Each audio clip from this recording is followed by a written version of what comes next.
Un sujet qui a tendance à faire débat et qui sera un véritable enjeu dans les années à venir au sein de nos sociétés, la 5G. Concrètement, la 5G c'est la 5e génération de technologie réseau. C'est non seulement une amélioration du réseau mobile actuel, mais aussi, pour la première fois, le terme désigne aussi un ensemble de technologies qui seront installées dans les années à venir.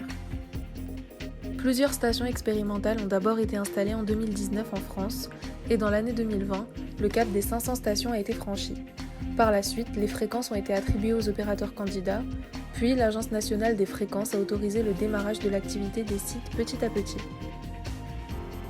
Fin 2020, on a connu l'ouverture commerciale des premiers services 5G, avec SFR qui a activé son réseau 5G le 20 novembre à Nice.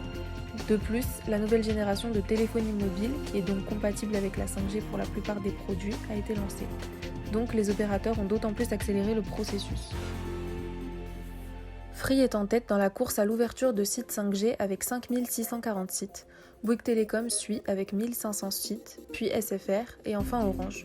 Il y a donc 8675 antennes actives, mais la lecture peut être différente car plusieurs bandes de fréquences peuvent être utilisées et ce n'est pas les mêmes pour les différents opérateurs. La 5G fait débat. D'un côté, elle supportera plus de connexions simultanées et aidera à développer la réalité virtuelle. Et pour les entreprises, la réduction de la consommation d'énergie et la vitesse assurée par la 5G sont des avantages. De plus, elle permettra un haut débit pour les objets connectés, ce qui fera évoluer la télémédecine par exemple. Mais quelques inquiétudes règnent concernant la 5G et les ondes émises par celle-ci notamment. L'inquiétude concerne surtout les risques pour la santé qui sont exprimés notamment dans un appel signé par presque 200 scientifiques pour suspendre le développement de la 5G en Europe, le 5G Appeal. En réalité, on ne sera pas submergé d'antennes 5G puisque celles servant la 3G et la 4G seront réutilisées et des seuils d'émission seront fixés pour la 5G comme pour les autres générations de technologies réseau. Une inquiétude environnementale est aussi soulignée. Concrètement, la 5G consommera plus que la 4G, mais sa capacité de connexion sera également plus élevée. Mais puisque le trafic sera beaucoup plus fort, l'économie d'énergie engendrée s'annulerait.